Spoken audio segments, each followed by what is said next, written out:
పిత్తపరుగులు కూర వండుతున్నాను. మామిడికాయ పిత్తపరుగుల కూర. ఆయిల్ వేసుకోవాలి.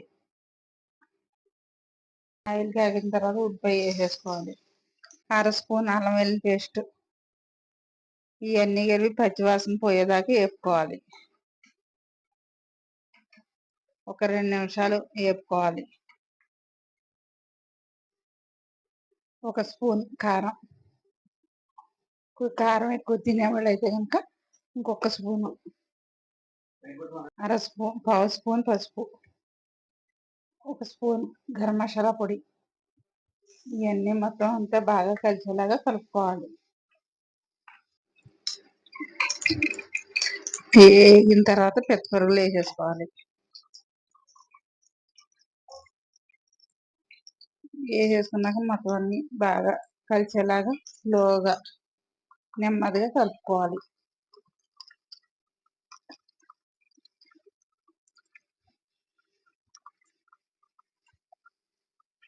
ఈ పిత్తపరుగులు ఆరోగ్యానికి కూడా చాలా మంచిది. ఒక నిమిషం పాటు మగ్గిన తర్వాత మళ్ళీ ఒకసారి కలుపుకోవాలి.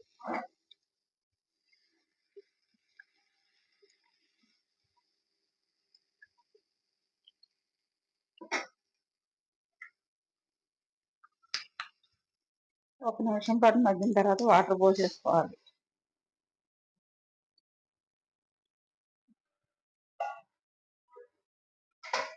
వాటర్ పోసుకున్నాక ఒకసారి నెమ్మదిగా కలుపుకోవాలి.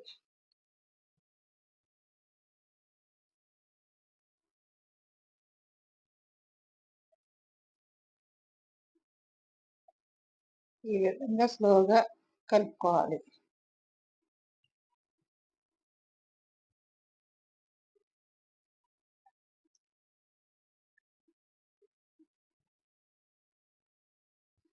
ఒక స్పూను మామిడికాయ తొక్కు వేసుకోవాలి. చింతపండు బదులు మామిడికాయ తొక్కు వేసుకోవాలి. కొద్దిగా ఉడికిన తర్వాత పులుపు సరిపోయిందో లేదో ఒకసారి చెక్ చేసుకున్నాక చాలకపోతే కనుక అప్పుడు మనం కొంచెం వేసుకోవాలి.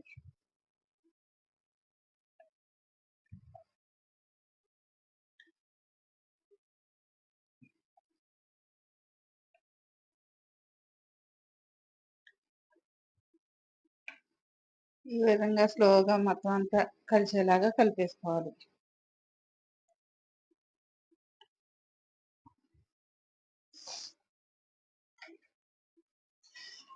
కలిపేసుకున్నాక మూత పెట్టుకొని ఉడికించుకోవాలి సిమ్లో పెట్టుకొని. ఒకసారి మూత తీసుకొని ఒకసారి జాయిగా స్లోగా కలుపుకోవాలి.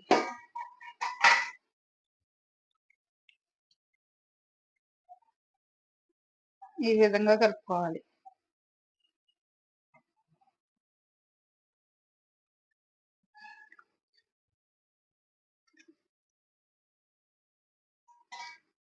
కలుపుకున్నాక మూత పెట్టుకొని మళ్ళీ ఉడికించుకోవాలి.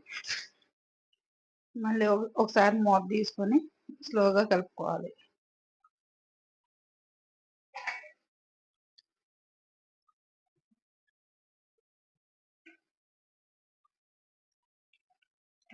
ఇలాగ బాగా దగ్గరకు వచ్చేలాగా ఉడకనివ్వాలి. ఆయిల్ కొంచెం పైకి తేలుతుంది. అది ఉడికిందో లేదో తెలియాలంటే ఆయిల్ పైకి వస్తే కనుక ఉడికినట్టు.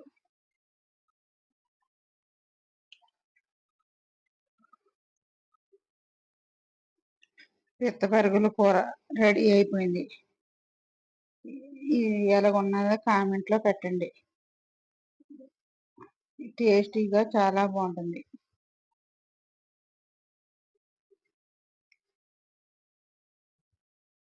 లైక్ చేయండి, షేర్ చేయండి, సబ్స్క్రైబ్ చేసుకోండి, బెల్ ఐకాన్ క్లిక్ చేయండి.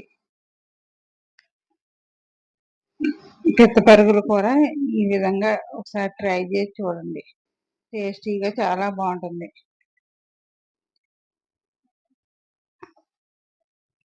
కారం గట్రా లేకుండా ఈజీగా సింపుల్గా ఎవరైనా తినొచ్చు. ఈ ఆరోగ్యానికి కూడా చాలా మంచిది.